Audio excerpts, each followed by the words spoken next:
Hello, God bless you today, and thank you so much for joining me. The title of our video today is The Lion's Den Advances God's Kingdom. I have a simple yet profound message for you today having to do with the account of Daniel in the lion's den. Now, I know you've heard this account so many times, but we're going to come at it from a fresh perspective, and as well, you will see that God uses lions' dens in our lives to advance his kingdom. As well, I normally use scriptures from throughout the Bible, but because the richness of the nuggets in Daniel chapter 6 is so important, we're going to stay within Daniel chapter 6. So let's get started. In Daniel chapter 6, verse 7, it says that King Darius had signed a decree. Whoever petitions any god or man for 30 days, but King Darius, would be cast into the lion's den. What happened? In verse 10, when Daniel knew that the writing was signed, he went home. And in his upper room, with his windows open toward Jerusalem, he knelt down on his knees 3 times that day and prayed and gave thanks before God, as was his custom since early days. So Daniel had relationship with God. This was his custom. He just continued doing what he always had done, and he had done this from early days. So we do have a question here. What is my custom before God?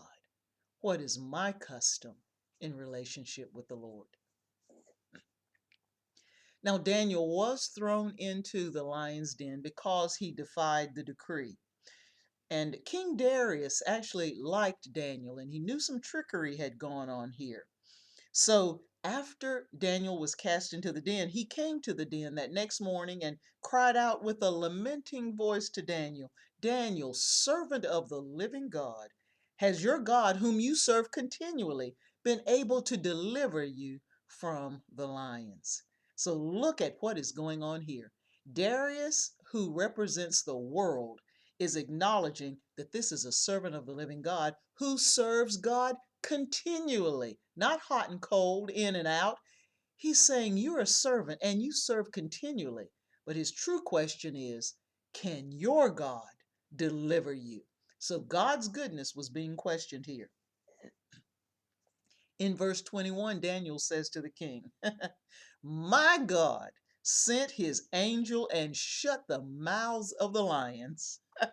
They've not hurt me because I have been found innocent before God. And also, O king, I've done no wrong before you.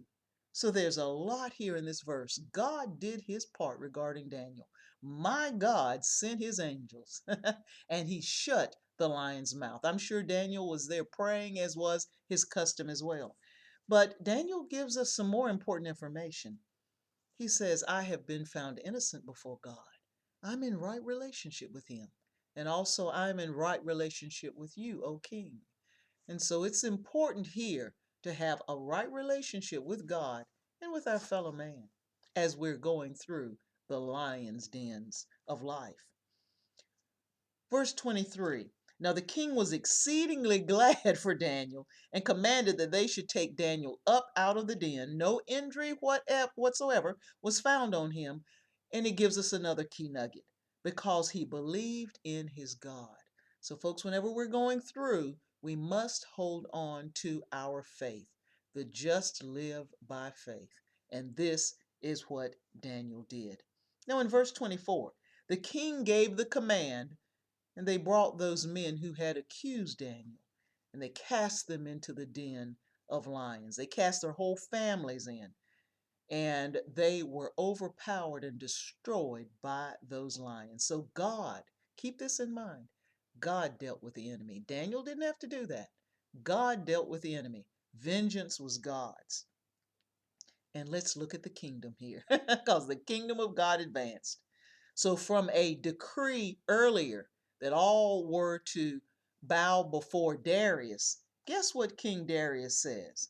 King Darius now wrote, to all peoples, nations, and languages that dwell in all the earth, peace be multiplied to you. I make a decree that in every dominion of my kingdom, Men must tremble and fear before the God of Daniel, before the God of this guy. For he is the living God and steadfast forever. His kingdom shall not be destroyed. His dominion shall endure to the end. He delivers and rescues. So Darius, King Darius, got his answer. Will God deliver you? Here he proclaims it in verse 27. This Daniel, this God of Daniel, delivered and rescued. He works signs and wonders in heaven and earth, who has delivered Daniel from the power of the lions. Verse 28. So this Daniel prospered in the reign of Darius and in the reign of Cyrus the Persian. So in the end, the godly also prosper. What do we see here? Let's think about the fact that the kingdom of God is actually within us because Christ dwells within us. So we just continue to do what is common for us, to have right relationship with the Lord, to have right relationship with others, and also, folks, to believe God. And so when we go through trials, not if, but when, we'll just continue to do what is common for us. God will show himself strong on our behalf. He will move in some way for us, and the world will look on and see it.